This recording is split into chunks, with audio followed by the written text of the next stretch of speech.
কবরস্থানে জমির মালিকানা নিয়ে বিরোধ থাকায় কবর দেয়ার জায়গা না পেয়ে শেষ পর্যন্ত বসতঘরের ভেতরেই দাফন করা হয়েছে জাবেদা খাতুন নামে এক বৃদ্ধার মরদেহ। কারণ হিসেবে জানা যায়, বাড়ির অংশীদারদের সঙ্গে জমিজমা সংক্রান্ত বিরোধ থাকায় বৃদ্ধা নারীকে তার ঘরেই সমাহিত করেন তার সন্তানরা। এমন হৃদয় বিদারক ঘটনা ঘটেছে ভোলার দৌলতখান উপজেলার পশ্চিম জয়নগর গ্রামের সর্দার বাড়িতে। এ ঘটনায় এলাকায় চাঞ্চল্যের সৃষ্টি হয়েছে। বসত ঘরের মধ্যে কবরটি দেখতে প্রতিদিন দূর দূরান্ত থেকে অসংখ্য মানুষ ছুটে আসছেন জাবেদা খাতুনের বাড়িতে।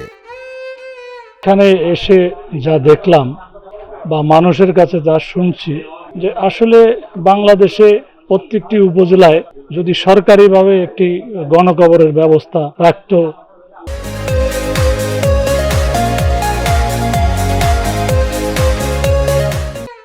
জনিত কারণে নিজ ঘরে মারা যান জাবেদা খাতুন। মৃত্যুর পর বাড়ির কবরস্থানে দাফন করা নিয়ে অন্য অংশীদারদের সঙ্গে মতবিরোধ দেখা দেয়। বিষয়টি স্থানীয়রা সুরাহা করতে না পেরে অবশেষে ৬ ঘণ্টা পর বুধবার সকালে বাড়ির উঠানে জানাজা শেষে নিজ ঘরের বারান্দায় তাকে সমাহিত করা হয়।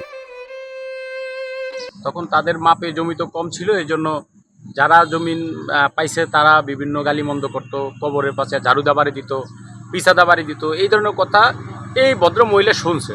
শোনার কারণে সে ঘুরে গেছে, আমার যেটুকু জায়গা আছে ওটুকু আমার কবর দিচ্ছে। তো কি করবো, ঘর বিটার উপরে কবর দিছে, ও ঘর একটা টিনের উপরে উড়ে দিচ্ছে, কি করার আছে।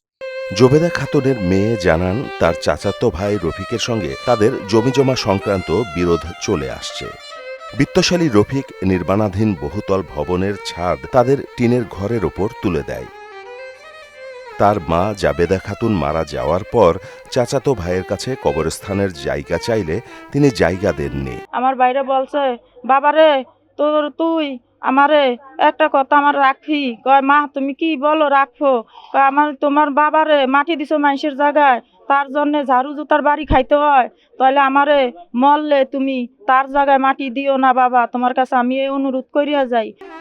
জাবেদা খাতুনের ছেলে জানান, আম্মা মারার 1.5 বছর আগে আমার বাবা মারা গেছিল আর কি। তো আমার স্বাস্থ্যের কবরস্থানে মারি দিছে। আমার তো জায়গা জমিন নাই আর কি, ঘর বিটারা ছাড়া কোনো জায়গা জমিন নাই।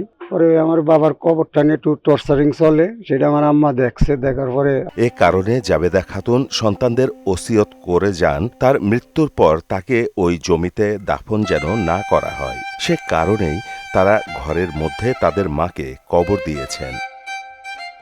বিষয়টি অমানবিক উল্লেখ করে স্থানীয় ইউনিয়ন পরিষদের চেয়ারম্যান নাজমুল হাসান বাচ্চু আশ্বাস দেন, আমি চাই এই লাশটাকে আমার নিজের পকেটের টাকা দিয়ে যে কোনো একটা মসজিদের জায়গায় আমি এই লাশটা দাফন করতে চাই। মাহমুদ হোসেন, মোহনা ডিজিটাল।